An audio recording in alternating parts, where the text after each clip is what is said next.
It is All Day Live. It is. It's. I hope we're all alive after we get information about things that have tried to make us not alive. In a sense, that's usually what I look at in the independent media. Alternative journalism, you might call it investigative journalism. If the certain people in Congress have their way, they're going to make it so that we can't even be journalists anymore or have a freedom to do that. I'm willpwilson. This is All Day Live.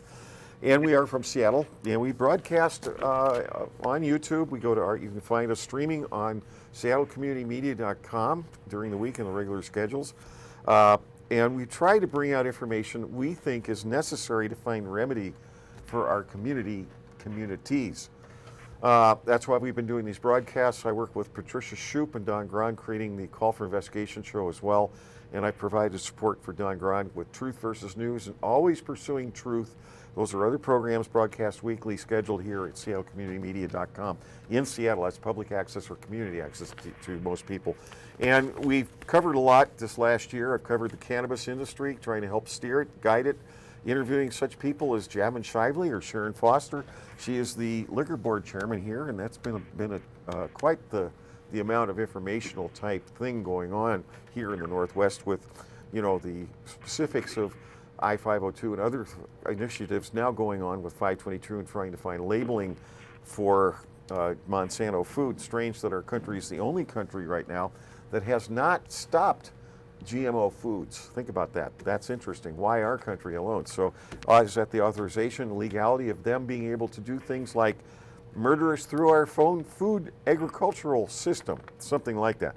But I've mentioned on the organic cannabis could be filed as addendums to the state and federal 1991 organic certification bill through the Senate, which is all they have to do, and it would no longer be schedule anything. It's scheduled to be used for helping keep us healthy, keep us from having cancer, which it's found it does. It makes life better for people that do have it. In case they don't have a chance to live, they can at least go comfortably.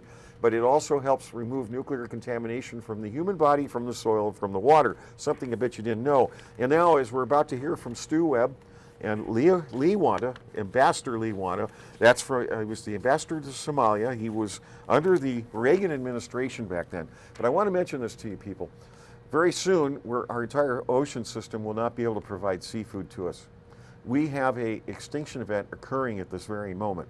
And I know Stu will get into this maybe later, but we're going to cover the history of what Lee-Wanta has gone on, but the world thinks of him as called Leo-Wanta. So we get the Lee and the Leo figured out here. And he's quite a very important figure in this time period where we've had crime syndicates. Some people think of them as circumstances of that's what our government is. Well, there's a lot of evil on this planet, people.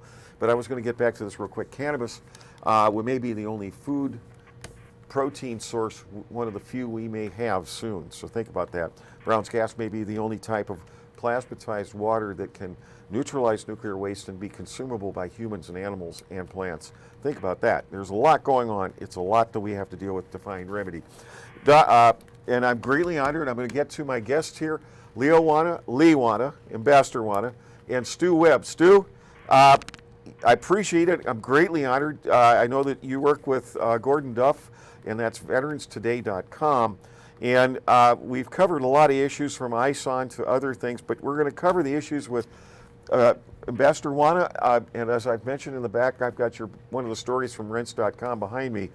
Where do we start? How do we find remedy? I mean, it's a circumstance where the world is literally spinning out of control and spending out of control. So what do we do? I'll hand the ball off to you. I'll hand it off to Leo. Okay. Thanks a lot, guys. But the biggest thing we got to do, we got to let our fellow Americans, as Reagan would always call them, know the truth. We're not bankrupt. We do have assets well over $27.5 trillion we made when we took down the USSR in the Cold War, as Reagan called it, the evil empire. And with all the foreign exchange and financial things we were doing, in my capacity as a secret agent, directly only reporting to President Reagan under the Totten Doctrine, Totten Doctrine, that meant I was his special consultant, special advisor. I was not working for Uncle Sam. I was working for the president himself in the United States government as the president when he was elected. We met in California. William Friend Smith, the future Attorney General, Colby and Casey of the CIA, and their plans was to how do we control our country that they just were elected to serve. And they brought me in because I was background with U.S. Senator Alexander Wiley back in 1954-55 when he was at a junior achievement meeting as the guest, and he knew I was working prior to that as a young boy. I think I was like probably 13 years old. My job was to go to the John Birch Society on behalf of J. Edgar Hoover, and my parents were paid $42.50 a week to be like the janitorial services at the John Birch Society in Milwaukee on Lee Street. So I would go in there when they had meetings, and I would gather up send out the bulletins and pass them out, like an usher in a church. And at the end, I would pick up and clean up everything. And one of the books I remember was None Dare Call a Tree Treason and other handouts that they did. And then when I got left and everything, I cleaned everything up.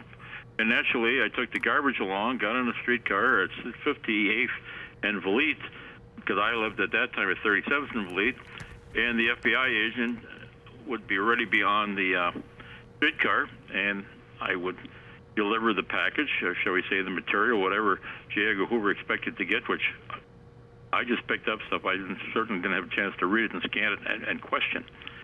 So I would get off at 37th and Valete. He would probably get off at 35th. I don't know. Another car was always behind us, so I'm sure they went down to the FBI headquarters downtown Milwaukee. But that's how I was introduced to the intelligence community, at least at the FBI, because CIA at that time only had their authority outside of the United States. They were never allowed to do anything in the domestic area, and that's in the charter. So when the CIA is doing this or this or this in the United States, I question that, because I don't think they have a charter to do that. And that's where we were.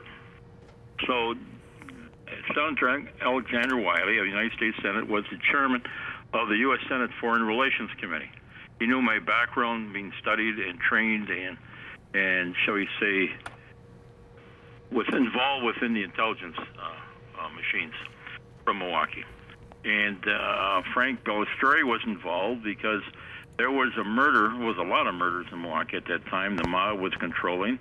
And Isidore Polgrob, P-O-R-G-O-B, was found shot down in the Mequon Gully. And he owned the Brass Rail in Milwaukee, a third in Wisconsin. And the mob was trying to move in and take over the entertainment community. And that's where I got involved, because people within the Brass Rail that were employees there, I knew. So somehow I got involved in watching what was going on because of certain other relationships I had.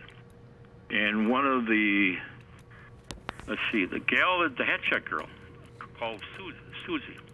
And of all people, she was, her best friend was a Green Bay Packer football player, which I won't mention his name. So I had a chance to meet him. And that was neat, because at that time I was all of 16 and 17 years old. So that was an interesting thing. So I had my credentials within the intel community. And eventually I got involved in the Milwaukee Police Department, the Menominee Falls Fire Department, Waukesha County Sheriff's Department, all planned as a cover story for training, EMT, a paramedic, and so on and so forth. So that established my background. So in December 1980, because I also did a lot of work for with Nixon, I reported at that time to Ray Fleming, F-R-E-M-I-N-G, which was a special assistant, as we used to call him, Tricky Dick Nixon, the President of the United States. So there's many, many programs and projects and training I had, and a career in satellites and the moon landing and stuff. Involved not on the trip, but learning the machining points. And I went to college for Uncle Sam. I went to serve the 5-year apprenticeship in Tool and Die for Uncle Sam. So I become really shall we say, a glorified machinist and a tool and die maker, and my degree is in industrial engineering, and I'm 12 credits short from a mechanical because I never got back to finish the other 12, but I still have my engineering degree. And I only had to take a couple courses to get the other 12 credits I was short.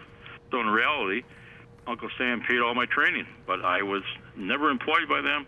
I was, shall we say, under the blanket of the intelligence community for obvious reasons. Member of the Milwaukee Police Department, Waukesha County Sheriff's Department, Village of Menominee Falls Fire and Rescue Squad, and off to my education and, shall we say, getting prepared for special things that at that time I really wasn't fully aware of. I don't think they did either.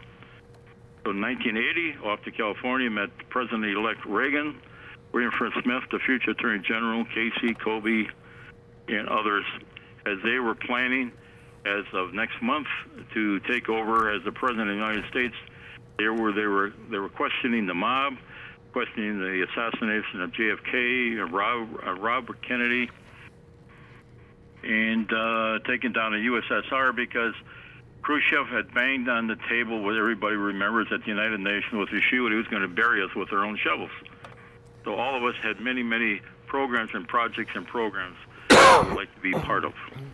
And after that, the rest is history because I investigated the mob in Milwaukee back in 81. He sent me an ad assignment because he knew that Frank Bellastri and others were involved in Operation Elm Street. And we wrote some stuff on our website that shows the targets of our investigations and who was doing the funding, because you have to understand that did a lot of work, and Operation Elm Street was top on our list for President Reagan, that who took down JFK and Bob Kennedy and others along the way. And it was quite important because Reagan did not trust the Federal Reserve. He wanted to eliminate them just like JFK did, wanted to come with their own currency, our own dollar. He knew the Fed Reserve was not a bank, was never a bank, it's not to be meant to be a bank, and it wasn't a legal entity nor an agency of the United States.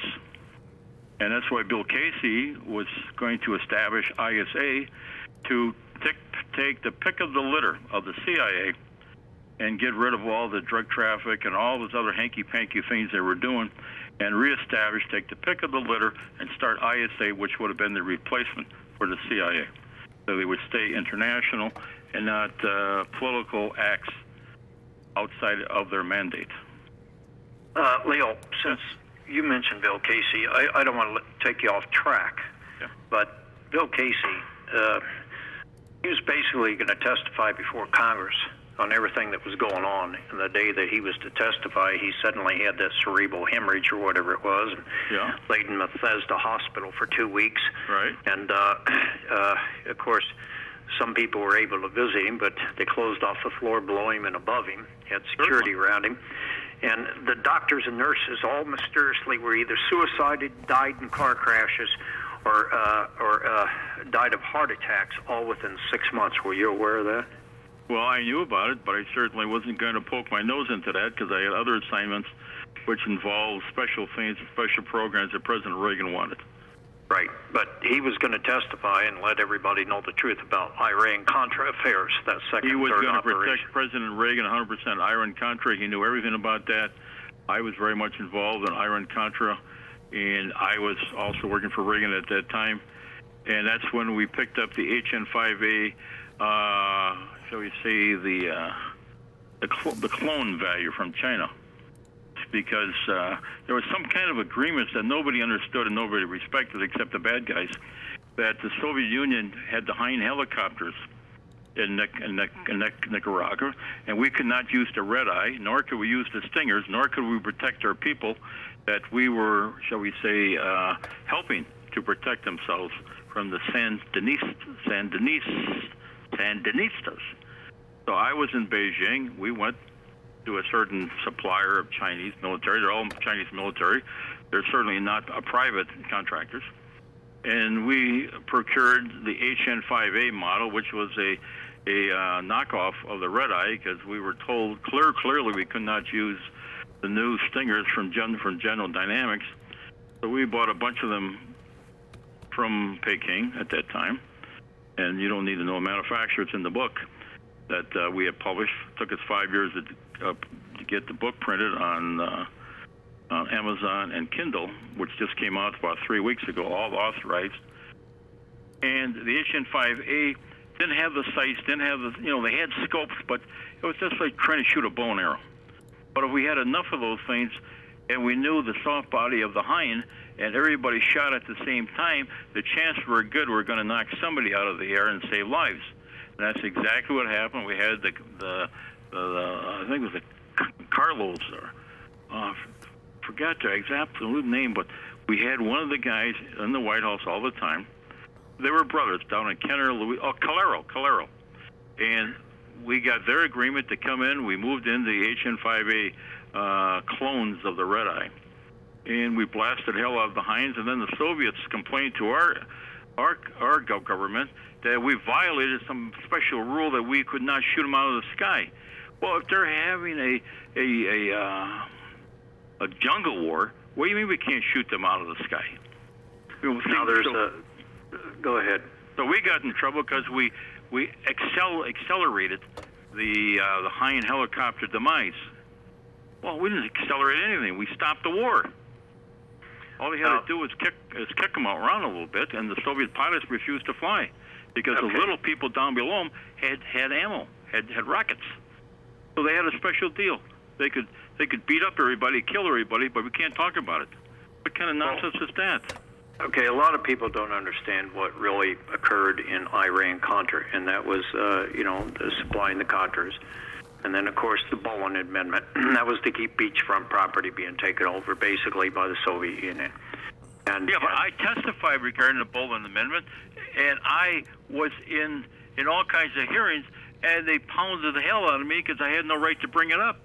And I'm the chief investigator. Okay. I think you have those files on that thing. We even have case numbers on that stuff.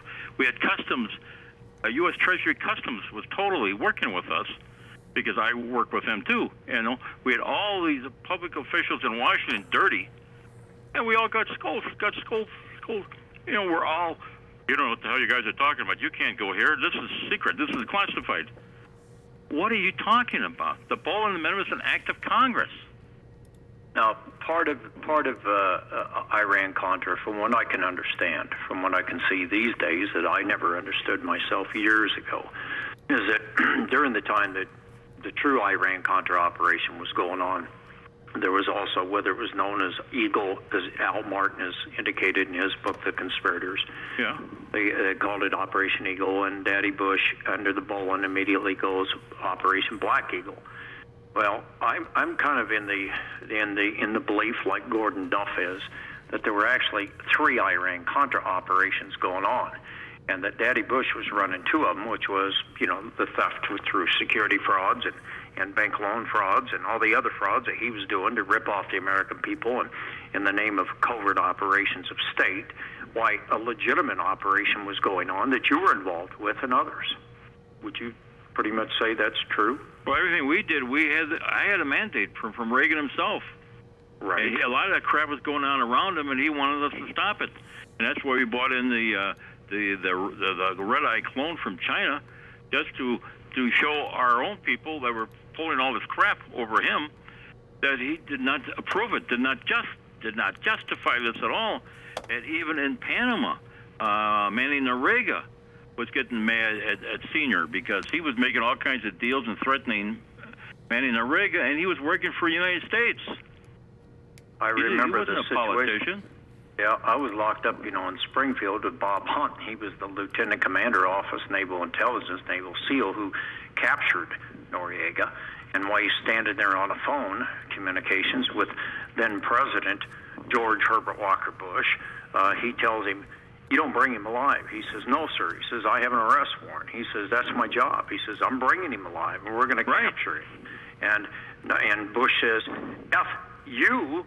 You either do what I tell you to do and kill him," or he says, "I'll deal with you when you come back." And he got stuck in Springfield, Missouri, Siberia, USA for 6 months in full military uniform without insignias. The only guy walking around the prison.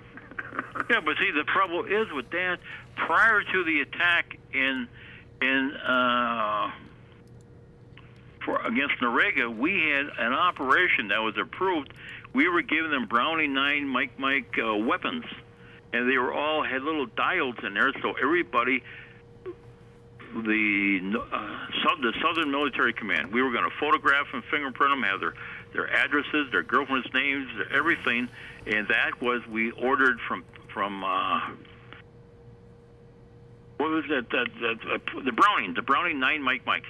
I purchased all of those suckers under the authority of President Reagan, and we were going to deliver them through the Southern Military Command, where we could photograph and fingerprint his private army, his militia. So therefore, we gave him a 9mm Brownings, which was the plan, with a very beautiful cleaning kit, nice wooden thing, And in order to get that, everybody had to be signed in, photographed, fingerprinted. And then George Shultz, the Secretary of State, went public and said that I was selling arms to Panama. And that was a sting operation to get everybody Browning 9 Mike. They only had one round, and we had dials in every one, so we knew exactly where everyone was. We knew where everyone was living. And George Shultz cuts a deal with some other guy in Panama, and he accuses me of selling arms to Panama, which was a sting that he was not part of. He was protecting the bad guys and overruling what Reagan wanted to get the identity of all of Noriega's militia. And it was all in all the newspapers that I was selling arms, and Secretary of State Shultz committed treason against the White House. And I accused him of that. He even screwed us up on the stingers that we picked up from or a boy in Pakistan. During the Reagan presidency, basically what you had was a coup d'etat, should we say, behind the scenes. We had a rogue side operation against President Reagan, and that was basically run by Daddy Bush and against the Bolin Minute. We had these guys dirty. We were correcting. That's why Bill Casey wanted ISA to pick up the very pick of the litter of the CIA and get rid of the CIA, because it was a rogue operation. Ambassador-Wanta, real quick, this is Will Wilson. What is the extent of the amount of trillions, just real quick? And if you can, I mean, the public is not real aware of all the things that are involved. I mean, it's very complex, and I know it's very hard to just get 1 hour to tell them about it. And some of us who are investigative journalists have been following this for quite a few years and have the greatest respect for you. In the same perspective, what is the time perspective from where this type of insane amount of money, obviously it came out of thin air because it's obviously something, but it is legal, I guess. Thin air. It was used. First of all, I had $150 billion as my nest egg to take down the USSR on the rubles. Okay. They sent me to Vienna. I established New Republic USA Financial Group, Ltd. Gesellschaft in Austria, in Vienna. I'm still a resident of Vienna. I moved into Vienna in June 1988, so I'm not a resident of the United States nor the state of Wisconsin. From there, since Vienna is a spy capital of the world and it's a free zone for spies, I started to use all of our banking resources to take that $150 billion US dollars in a number of banks, and I mean a large number of banks, to start to trade our dollars for their rubles. They were selling rubles at a benchmark of $1.20 per ruble. They set the benchmark at the Central Bank of Moscow, Russia, okay? So we were gathering up all of the rubles everywhere and collecting them, and we gave them to Brinks in Holland to wrap and seal them. And it's all in the books, and all the books that just came out, Amazon Kindle, Wanta, exclamation point, Black Swan, comma, White Hat. It's all in there, and everything's in there. And we were purchasing all of the rubles that we sucked all of. They wrote articles about me, and they wrote another book, Thieves World, about us, that we took down all the rubles from the street. They wrote a big article in the French newspaper and in Moscow that I was an SOB because they had no 50s and 100 rubles anywhere in Moscow and the satellites and the territories, because I had them all. You know, I left them the 1s, 5s, and 10s, you know. But it's easier at Brinks to count them, the 50s and 100s. We took in the 25s and 20s and all that stuff. But the value was $1.20 set by the central bank of Soviet Union.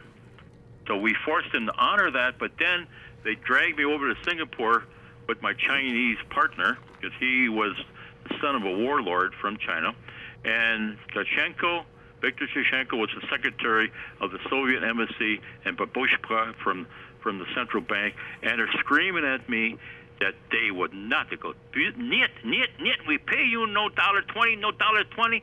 You don't get $1.20. You take $1.08 per ruble. And I go, what?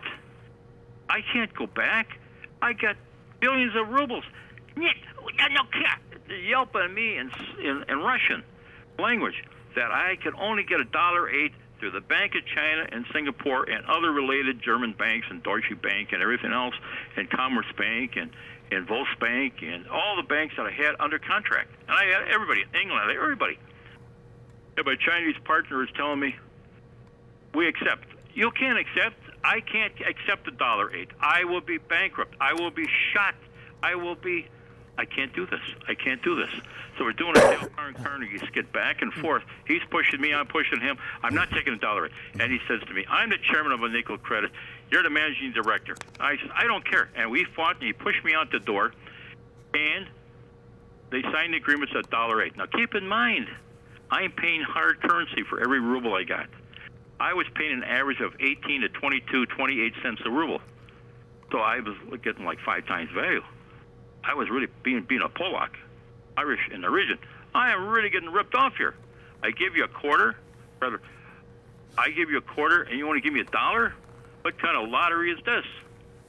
So we get out in the car. He's got all the agreements signed, and we really did a really good push on these guys because they set the value at $1.20, and I'm paying everybody in German marks, Austrian shillings, British pound sterling, Swiss francs, and now the people of the Russia. That's why they were destabilized. Now they have real cash, hard currency, other than the ruble, to buy food, milk, vodka, flour, bread, beer, meat, anything they wanted, because we shaped the country economy. And now they're doing that to us in reverse. Now they're tearing us apart. They use our plan, our program, to destabilize the Soviet Union. That's why they didn't even have any jet fuel for to fly Aeroflot. I bought a whole bunch of tank cars, painted them, had the KGB guard them because they didn't have any idea, because I'm from Austria, right? My office is in Vienna. So we had all the tank cars filled in Budapest with jet fuel, JP-1A or 2A, whatever that goofy thing was, and they had no jet fuel. They were absolutely no place to go. They couldn't fire their missiles at us because they didn't have any batteries to start the power to ignite, and if they did ignite the missiles in the silos, they'd probably blow up. Ambassador-Wanta, real quick, we're going to take a quick break here, and we'll be right back, so hang in there. We're going to keep that thought. Everybody else, keep that listening. We'll be right back. I'm thinking of that silo they couldn't even fire. We'll be right back. Thank you. Okay. 1 second. I'll count to... Then all of a sudden I look down, and here's another one going off, and it looked like the San Francisco area. Then down about Los Angeles, just about to Los Angeles, and then San Diego. I saw those 5 nuclear-looking explosions, and I tell you, they literally devastated everything. Whatever was in their path, it went into the heavens. In the Russian invasion vision, I saw that massive military. I saw them hitting in on the nation and hitting our coasts and pounding them.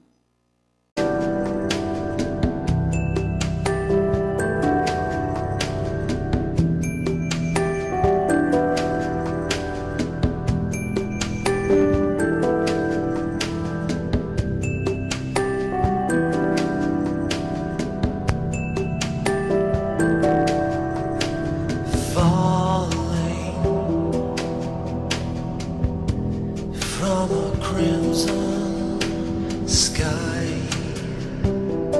9, 10. All right, this is All Day Live back again real quick. I hope you guys have kept that thought, because we're going to get right back to Ambassador-Wanta and Stew-Webb. And I'm right now, I didn't mean to have us have this break. We have to do that, and that's just one of those things that goes along with media. And Ambassador-Wanta, go ahead. Continue what you were mentioning. That was very interesting. So here, President Reagan's got his own task force, which I was the taskmaster. I had full authority. I had 150 billion. I converted that to billions and billions of dollars from the foreign exchange of rubles around the world. They ran out of hard currency at the central bank, so then they had to sell 2,000 tons of assorted gold bullion. And I said, okay, I'll buy it. I'll buy it. It's in Thieves World, the purchase order.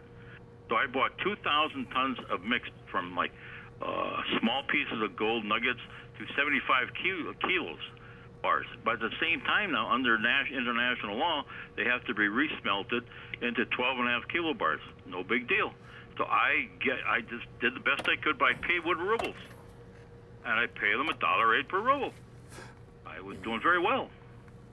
So I had the Brinks air-bridged all that to Singapore, and Johnson Matthey resmelted all of the, well over 2,000 tons, because the selenium and other exotic metals, the Johnson Matthey told us in Singapore we didn't have a license for it. They couldn't give it to us. And I said, I don't care. You can keep it. We can keep it. I don't care. They did not know what the value was at 28 cents versus $1.08, $1.20. You know what I mean? So they had no idea that I had a hell of a slush fund. I don't want to get involved with exotic metals. Just give me 12.5 kilo bars, and we had an air bridge back to Cloten.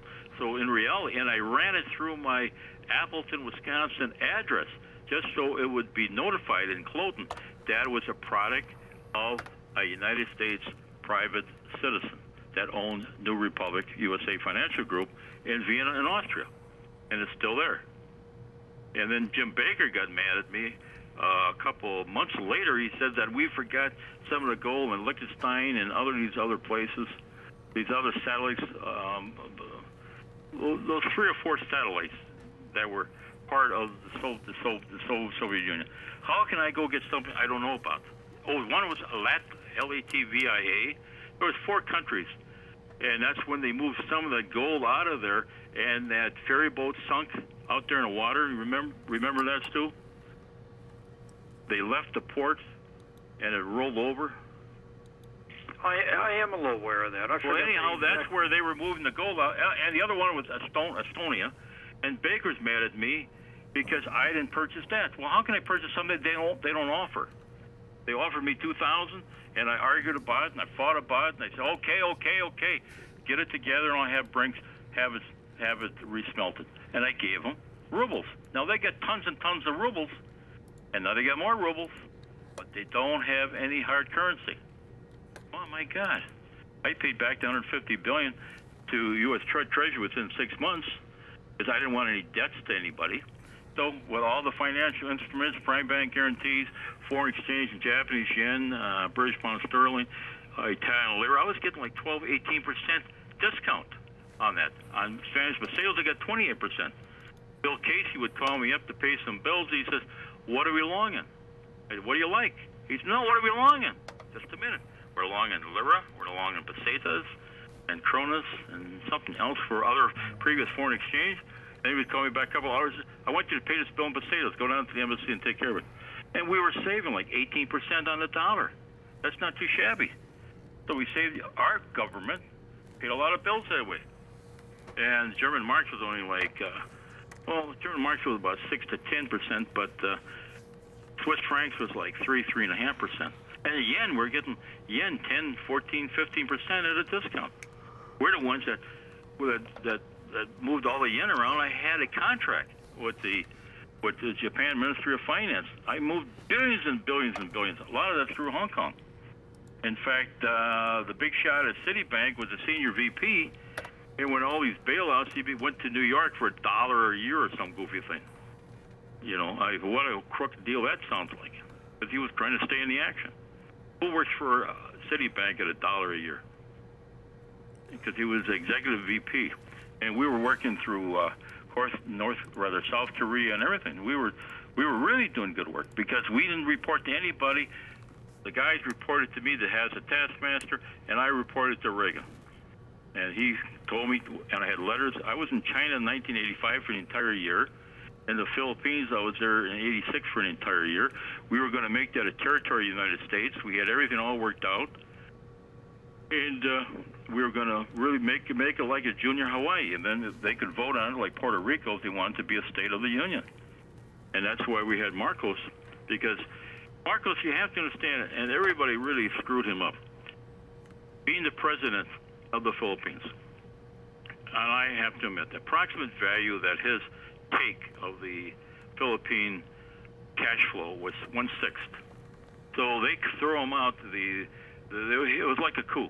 There was 5 or 6 groups, the Thursday night club and all this other. I was sitting in those things till they realized I was not their friend. I was Reagan's friend, and they were really doing a coup.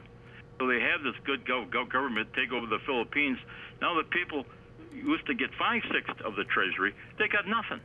These other 5 groups absorbed, and with Marcos in Hawaii, God only knows where his money went. And that was sad, because that was not Reagan's plan.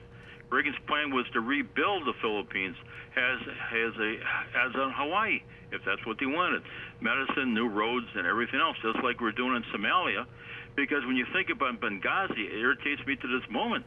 Because if we would have had what we had set up, because I was made the ambassador to Somalia, to Switzerland, and to Canada, we would have had Mogadishu Airport, our U.S. air base, and we would have had a naval supply depot in Mogadishu. So if Benghazi would have had any problems, because we were there for keeping the Cubans out of Somalia, and also to protect the Middle East from any kind of rebel bullshit. And we would have been in Benghazi. We probably had destroyers or cruisers out there just for practice, and we would have had our Air Force in Mogadishu, and it's about 19 minutes away. We would have been in Benghazi in no time. But I don't think they would have attacked Benghazi, because we would have had our air station and our naval supply depot right across the pond. You know what I mean? Why would they do such a thing? So I think if we would have had our flag out there, Benghazi and other Libya and all that stuff would not have existed. To go back, just touch on one thing real quick. Are you aware of where the Marcos gold went out there on the reef? Well, a lot of the Marcos gold was converted to Buddhas, and a lot of those Buddhas were in cigar boats, and a lot of those were picked up by agents of many colors. Okay, well, I'm also aware of one of my shadow friends. I'm aware of a guy from Modesto, California. I don't want to mention the name on here. I see that recently he died, but real bad character. And he was one of the ones that made it look like they were putting a lot of that Marcos gold on a ship. And actually, they were loading it, and it looked like they were loading on the ship, but on the other side, it was getting loaded onto a boat, and that boat took it out and dumped it on a reef outside of the Gulf there. And I have not heard that, but I do know they re-smelted a lot of that gold into Buddhas, and we captured a lot of that stuff. You know, anyway, I think the Glomar Explorer could probably pick up that gold one day out of that reef, and that would be the way that Daddy would get to stolen. Yeah, but it shouldn't be hard to find it. If it's on a reef, we have enough technology to find each and every Buddha, or whatever. And I'm confident it's not all. I don't think it's been 1,200 kilos, because that was before 1,200 kilos was the standard, you know? Right. Like the USSR, it could be anything. Mm-hmm. But they re-smelt a lot of that raw stuff to Buddhas. I understand they did it in rails, anything they could load it in to dump the gold in. So it was, big bars and different things. It wasn't in kilos, but anyway, we'll talk about that off the air. But go ahead with what you were speaking about. So President Reagan did take down the Soviet Union. He made the orders, told us to do A, B, and C. Didn't care how we did it, just get it done. He saved a lot of lives. He saved our world economy. The Soviets backed off, and Yeltsin took charge. And Yegor Gadar, he became just like me, co-chairman of RUSS, R-U-S-S. I'm the vice chairman of RUSS. And that means that we own a hell of a lot of territory and companies in the former Soviet Union. And I don't know whatever happened. I own a lot of oil and vodka and buildings and stuff like that. But by them taking me all away from the scene, And even though New Republic, and you have the contracts, I believe, on the rubles, we had the only contract to rebuild the Russian Federation. I think you have that from Filchin, Gennady Filchin. You have that. Well, it's in the book. So 50% of Rush belongs to the Russian Federation. Yegor Gadar was the prime minister, and the other 50% belongs to the Director General of New Republic in Austria, which is me. So I own billions and billions of dollars of property and national resources in the former Soviet Union, but the family feels that I was employed by Uncle Sam, so therefore they own everything. Now, who are they? Because if anybody that owns it, it would be 35% taxes and would go to the American people, not to the politicians. I don't report to a politician. Reagan was not a politician. He was the president of the United States, and that's an institution. You answer directly to the president, and here you got... No one else. No one else. And here you got a treasonous, I call him the treasonous punk Daddy Bush on the other side. He's just one of many.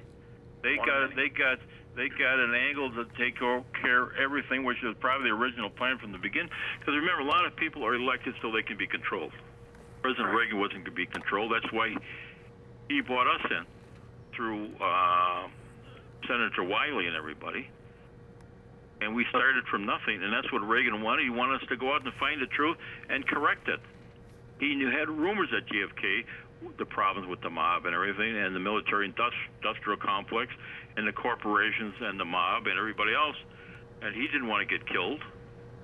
So he wanted to know what he had to do to protect the American people. He was a true American. He used to talk to us all the time, my fellow Americans need this, they need that, they need this. He was not a bad guy. He was just trying to do his job. His job was protect and serve the American people, not a political party. He didn't care about a political party. He was on both parties. He was a Republican and a Democrat. Whatever he wanted to be, he was still in America. That was he soulless, even in arguments with other people. What was good for the United States of America? The American people, not the Republicans or the Democrats or the socialists or the communists. They cared less about that. He wanted him to represent all the people. He doesn't represent, like, we got Obama, he represents the Democratic Party. He was never that way. He was for all the people. He didn't care if you were black, blue, purple, ink. He was truly a true American. Ambassador Wanta, real quick, we've got about 12, 14 more minutes left. I just wanted to ask real quick. I've followed you quite extensively, read everything I could on this. Is there any circumstance coming up that this amount of money is ever going to actually effectively be brought back into the system to do anything? Otherwise, are we going to see a financial collapse and all that will be sitting off somewhere? Had the financial collapse already because they want all the money, and you and I don't count, nor does Stewart and his family and everybody else. But keep in mind, in May 2006, the Bank of China sent $4.5 trillion to me, the beneficiary, the sole beneficiary, not an employee, me, to the Bank of America in Richmond. In fact, Judge Lee ruled that I should pay 35% instead of 38%, 38.6%, because I repatriated that money. That I had a court order from the Chief Judge, Darrell Bruce Lee, in Richmond, Virginia, calling the money to liquidate all the corporations that I own under Executive Order 12333 and Presidential Directive number 166, which was which was the problems that they're all in the book. So I moved $4.5 trillion into the Bank of Richmond, Bank of America in Richmond, Virginia. And when we had the chief counsel of the Federal Reserve Bank in front of Judge Ellis, he said that everything that I said was true. The money came in, but the money was now under the control, the custodial control, safekeeping of Henry Paulson, the Secretary of the Treasury. I'm not married to him. I'm not dating him. I don't expect to date him. I don't expect to be his son-in-law or anything like that. He had no authority to take that money from the Bank of America in Richmond and divide it to wherever he wanted, to Goldman Sachs and all these other. And we had proof. And the chief counsel told Judge Ellis, a chief judge of another federal court in Virginia, that everything I said was true. The money came in May 2006, and they're not responsible because the Treasury of the United States took that $4.5 trillion from my sole beneficiary. It's all in the book, all the receipts, everything, the tear sheets, everything. Now I was happy that the judge said pay 35% tax on that money, which is $1.575 trillion to the American people. And I know that within 19 to 24 months, if I would have been left alone in May 2006, we would have had our national debt paid off between 18 months and 24 months, irregardless of the banks, because I never worked with the banks. I worked with other banks. I'm not a politician, nor am I a bankster. Yeah. Now, your website is Wanta-Revelations.com plus, and that's where everybody can get their free book. You can get it free. There's 16 chapters in there under Wanta, exclamation point, black swan, comma, white hat. Or they can go to Amazon Kindle and buy it there for $9.99 and have the whole book, and even more than the website, because they got all the audios and stuff, stuff. And all the proceeds from this is going to charity. They going to me. I don't want any money. I got money. Yeah. I just got to get it. Ambassador Wanta, real quick. Don't laugh too hard. I had a senator call me the other day, about 8, 9, 10 days ago. Hey, congratulations, Wanta, you got paid. I said, Senator, I got paid, and I'm so happy I got paid. But I got paid so much, I have to give a refund now. And he goes, what? And then he hung up. I haven't been paid. They say I've been paid, and that's why I told the senator, I've been paid so many times, now I have to give a refund. I have never seen a dime, not even a half penny from Singapore. Ambassador Wanta? It's all in the community of the banks. I was going to ask Giving you. it away to foreign countries. We've got about 10 minutes left. I wanted to ask you really quick, in the circumstances that we're looking at on a worldwide basis, so this money will never effectively be brought back into the system, will I it? didn't say that. I'm fighting every day of the week. Okay, now, Because all the bailout money can be clawed back. That's all credits. The $17 trillion debt could be wiped out in a matter of 2 or 3 banking days, because you send an invoice to all the banks and the bailout money and the TARP money and give them an invoice, because that money was not legally released from the Treasury. And the Federal Reserve released the money. They didn't have any money. They charge us interest on money they don't have, and it's a paper value of absolutely BS. So none of that money exists, and we're paying interest on non-existent fiat currency? Talk about treason and stupidity. We have no national debt, certainly not $17 trillion. I'll pay it myself. That doesn't bother me one iota. I'm 73. so how could I'll we pay the bill. actually have a debt in the circumstance that we're looking at a president that nobody even knows who he is, and they get in through vast vote fraud that's unbelievable. So we got this government that's not really even our government. It's their appointees to do something else. But in the meantime, how could we have a debt ourselves of $17 trillion? If We don't have a debt. It's a moral debt. It That's what I doesn't said. count. That's what I figured. They have quadrillion in derivatives, which is no legal recourse for a collection. So we got all this safekeeping receipts for derivatives that has no cash value. Write it off. It's bullshit. It was corrupt to begin with. It's insane. They have no legal collection, no legal recovery, and it has no cash value. So just why are we pretending we owe bills that don't exist? Yeah, There's it's no amazing. foundation. The United States Congress cannot create a law to break a law. And the Federal Reserve does not exist. You keep the Federal Reserve clearinghouse for doing the checks, and you put it under the Treasury and abolish it and nationalize all the big banks that stole money from our American taxpayers. Can they get a hold of you through? Can they get a hold of you through your website, Wanta-Revelations.com? I believe so. I've got your information up front here, Wanta-Revelations.com. Now, what it is we're under a kind of a financial dictatorship that's telling us what we're supposed to go along with or die. It's all corruption. Yeah. There's Insane. nobody in charge. Interesting. Yeah. This is a simple thing to take care of. Oh, the banks are going to be upset. Well, they've been living high on borrowed money that doesn't exist. Let's tell the truth here. Interesting. The Federal Reserve Bank gave all this money not only to our U.S. banks. Oh, by the way, the Federal Reserve system is owned by the banks, and also the Bank of England, and all these guys, and Rothschild, and all these guys. So it's just a big mirage of nothing. It's like me winning the lottery for $5 million, and when I go to cash, and the guy tells me, "Oh, it's a fraudulent coupon, and you don't get paid." But I got it from the teller. Oh no, teller made a mistake. So they keep the $5 million, and you figure, "Oh my God, I got ripped off again," because they declared it's not a real ticket on the lottery, even though you bought it at the grocery store or something. You know what I mean? Isn't that amazing? They can do that because they're in charge. Just ask them; they'll tell you. Or as Stu knows, they'll wipe you out. It's kind of the Wizard of Oz, isn't it? Some guy, some character. It's worse than that. The Wizard of Oz, you can really see it on the stage. Yeah. But in this case, it's a movable object of collusion, corruption, conspiracy to defraud. And I'll give you some of the statutes because Stu knows I wrote this up already. Under the statutes that they can get nailed for immediately is Title 18, Section 235, 241, 242. We can put a block into their nonsense pronto. They have no place to go because those are criminal procedures are on the books, importing and conveying false information, which is Section 35 in Congress, Section 371, conspiracy to commit offense or defraud the United States, Section 372, conspiracy to impede or injure an officer. They tried to kill me so many times. I've been raped and plundered. They thought I would die, but since I'm a Catholic, I haven't given up that right to die yet. I respect that. In the circumstance, we've got about... Good grandson, didn't they, Leo? Yes, they did. He's 11 years old. He's a twin.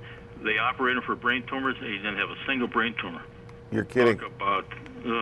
when did this happen? 11 years old. An innocent child. And he died? He's dead. Oh, he died. I'm killed him. sorry to hear Tried that. to get to Leo. Well, he died. Well, they warned me, and I guess I didn't warn him. I didn't take him serious. Jeez. He's 11 years old. They said he had brain tumors. They operated. They cored 7 holes or 8 holes in his head, and the autopsy showed he had an abscess, a tooth abscess. Where the tumors came in the X-rays is beyond me. They don't exist. They never existed. When at this funeral, when they took off his little baseball hand, everybody went, "Wow!" They were shocked. They had all these cored holes in his skull. That was scary. Jeez. It's just like somebody dropped the biggest bomb in that church. Everybody was shocked when they closed the coffin. They had to take off his little his baseball hand, and all those big cord holes were just visible as hell. We've got about 3.5 minutes left. Real quick, one last statement. Well, I appreciate this. Can we do more programs with you? I'm available if I can get through. A lot of times my phones are turned off, or they come and they go. My computers are hacked and erased. I'm on about 12 computers already. I'm down to none again. Well, I appreciate that. I think there's information that we're just getting to, but we don't have time. We're only an hour program during the week. This is All Day Live. I'm Will P. Wilson, and we're listening to Ambassador Leo-Wanta, former Somalia ambassador under Reagan, right? Not under Reagan. They gave me that job because we wanted to put Mogadishu as an air base and a naval supply. Reagan, that was something that came through our Pentagon and ONI and stuff like that. Oh, okay. Any books you read? Operations to protect our world, our Mother Earth. Yeah. Nobody cares about it except a handful of people. Who you're dealing with here, Will, is a super spook, super spy, one that gets things done. Ambassador Leo-Wanta, one of the best there ever was. Real quick, we've got about 2 minutes left. What books do you recommend? Books you've written, Ambassador Wanta? Well, the book that just came out now. Okay. It's called Wanta! Exclamation mark Black Swan, White Hat. That's on on Amazon, Kindle. $9.99. There's other books out there about me, and Thieves World is one by Simon and Schuster. There's about 8 or 9 books wrote about me, but the latest one, it took us 5 years to do because of all the political threats and nonsense, which we just ignored, is at Amazon Kindle. Just came out about 3 weeks ago. Everything you need to know about corruption is there. You can also find Leo's stories on my website on Stew-Webb.com in the right column. You'll see Leo-Wanta, and click on that. It takes you directly to Veterans Today, or you can go to veteranstoday.com/author /Wanta, WANTA /, and there's his stories, several of them up there, if you want to take a look that way. We're really greatly honored. Actually, could we plan for a program next week as well? I think we're just getting into this project, and I think it's important because when we're looking at a global economic collapse of some form, I think that we're going to find remedy. Am I wrong? Well, it's all there.